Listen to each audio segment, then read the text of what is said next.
Hi my friends, today we are going to make a mate.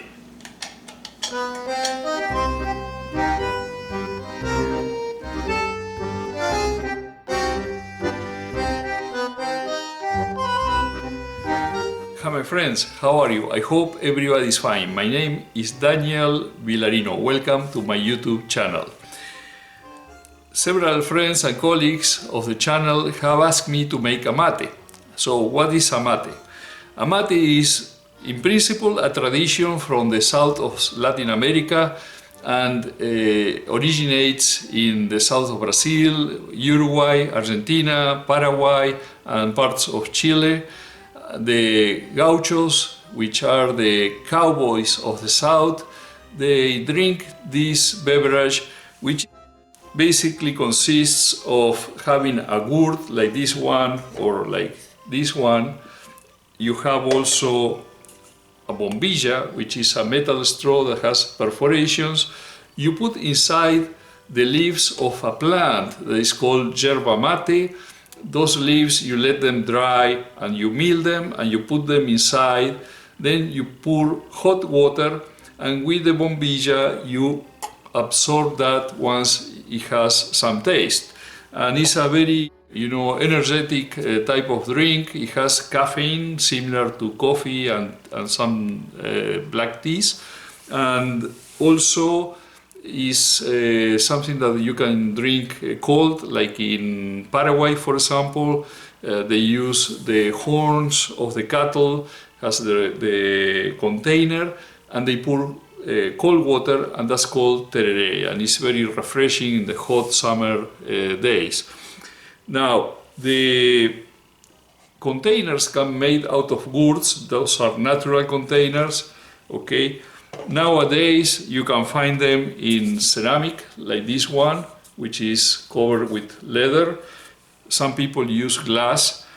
Some people even use silicone rubber containers. But as being good turners, why not have them made out of wood? So what type of goods are suited for making mates? This one particularly is made of sweet birch, but you want to have a hardwood. It can be oak, it can be carob tree, it can be ipe, it can be lapacho, quebracho. There are mates made out of maple, even walnut, but be careful with walnut if you know the person has allergies to nuts. It can be made of several hardwoods. One of the important things, though, is the characteristics of the piece of wood that you are going to use. And in this case, I am going to use this trunk, and you can see here that the pit of the trunk is over here and also is on this side over here. So I will try to make a cut right there to eliminate that area, because the pit of the trunk is always a very troublesome area. It will produce checks and cracks. Also, you don't want to use anything that is close to the sapwood. You want to eliminate as possible the sapwood and use the hardwood of the trunk. So I will try to make a blank out of here and get a cylinder out of which I can make the mate. You don't want to have any knots, and you don't want to have any inclusions, because you have to remember you are putting hot water inside there. This is a wood that is going to be expanding and contracting, and eventually it might check or crack. That's only natural. But if you use hardwood, and if you use a part of the trunk like the one I show you, then the probabilities of checking and cracking are less. So making a mate is today's project. I hope you enjoy it. Let's get to work. I am mounting between centers the blank that I extracted from the trunk I showed at the introduction of the video. I make sure it rotates freely without touching the tool rest.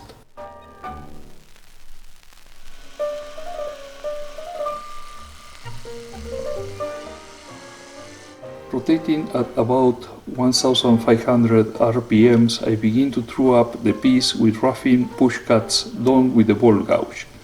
At the start of the cut, the ball gouge is anchored by my left thumb.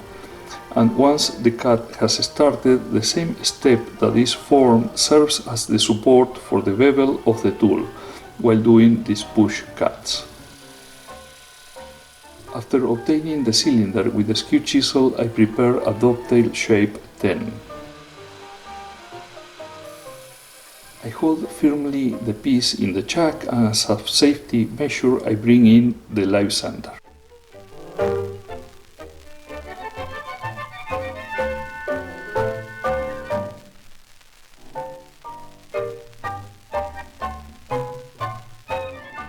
I will cut a piece. I start the cut with the vedan to make some space, and then I will finalize the separation using the parting tool.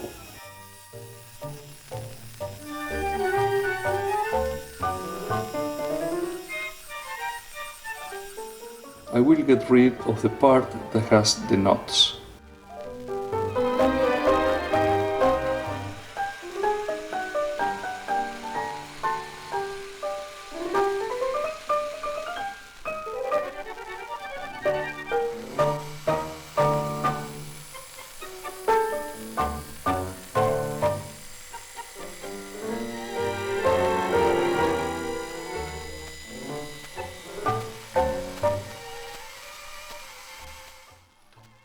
I am going to mark 3 different sections, one of about 1 inch for the mouth, another 2 inches for the body, and the final one of another inch for the base. The mate will end up being about 4 inches tall. These measurements do not need to be exact, but they will give a nice harmonic shape to the piece.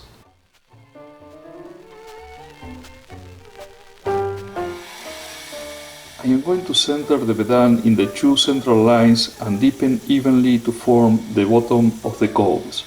I will also cut on the baseline, but this time putting the vedan all the way towards the chuck to limit the piece height.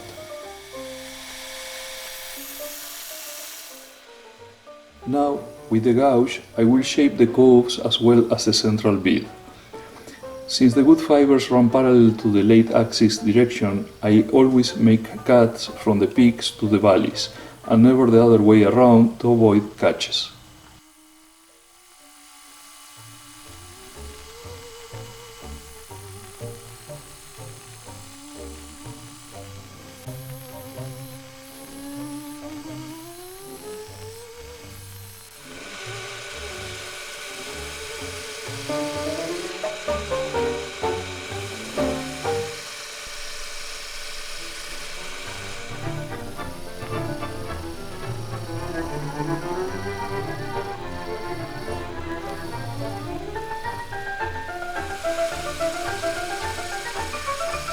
El viento me cuenta cosas, aprovechando el silencio, sabe que sufro de pena, que viven en el recuerdo. Sabe que es mucha la angustia cuando uno se sabe muerto, y el viento me cuenta cosas, aprovechando el silencio. Probably the best tool for this work is the spindle gouge. You can see it is well sharpened by the sting and continuous shavings it is producing. Soledad de hallarme solo, soledad de tanto tiempo, tener los ojos cansados y el alma y el pensamiento. With external shape mostly done, now I can concentrate in starting the hollowing of the mate. Aprovechando el silencio.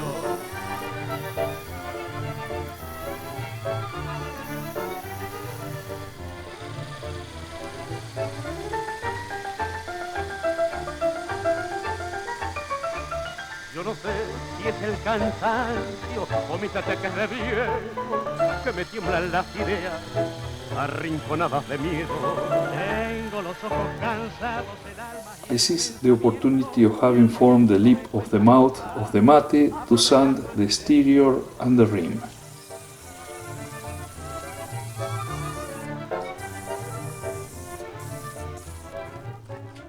Hollow the mate, I will use a small circular carbide cutter.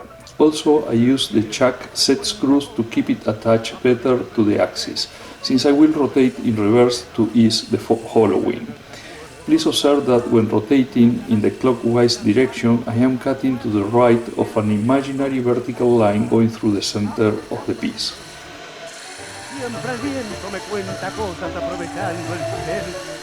Y siempre el viento me cuenta cosas y no la puedo olvidar.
satin finish using my homemade abrasive base.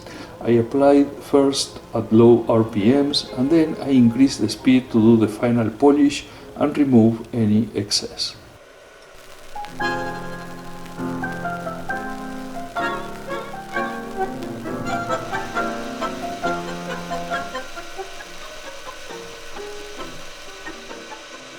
I start the separation cut using the bedan. With a spindle gouge I will refine the base surface.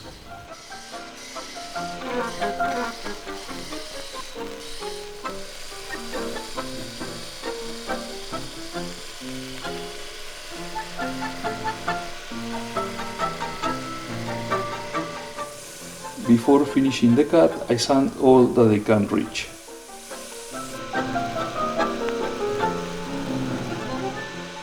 I finish the cut with a parting tool. To do that, I have decreased quite a bit the rotation speed.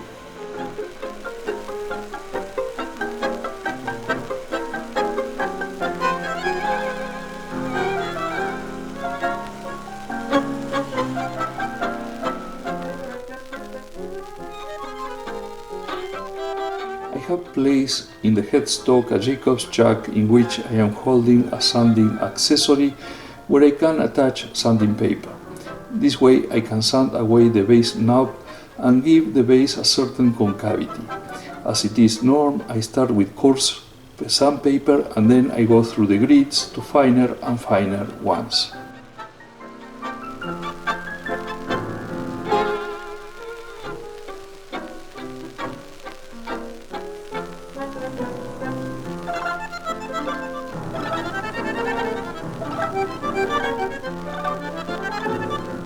To protect the base, I apply by hand abrasive paste and then I remove the excess using a clean paper towel.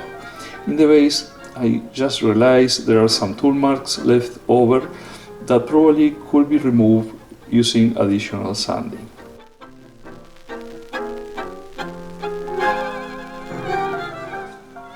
Okay, I am not an expert nor a heavy mate drinker like my people in Uruguay, but I will try to explain the mate preparation. First, we fill a kettle with water and heat it on the stove.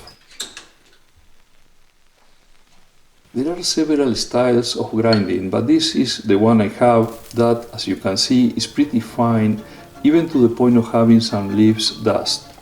I put in the mate 3 heaped tablespoons, or approximately up to half of the mate.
The water has boiled and we complete the third stage of swelling the yerba. Some people do this process just with boiling water in one stage, but some people say in that way you burn the yerba. Anyway, for some reason one follows the traditions that one learned. Now I can complete the thermos with hot water.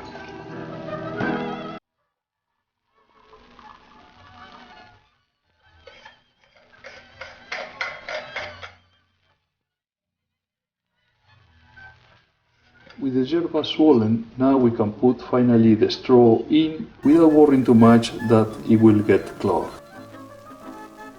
There are so many different ways to pour the water as there must be cebadores, which is the person who pours. So I will not initiate a discussion on the topic. I just move the yerba a little towards a side and pour the water along the body of the straw. But once again, I am not expert. And there you have it ready to enjoy. Hi my friends, well, as you can see, here is the mate. It is made out of beech actually, it's not sweet birch as I thought at the beginning.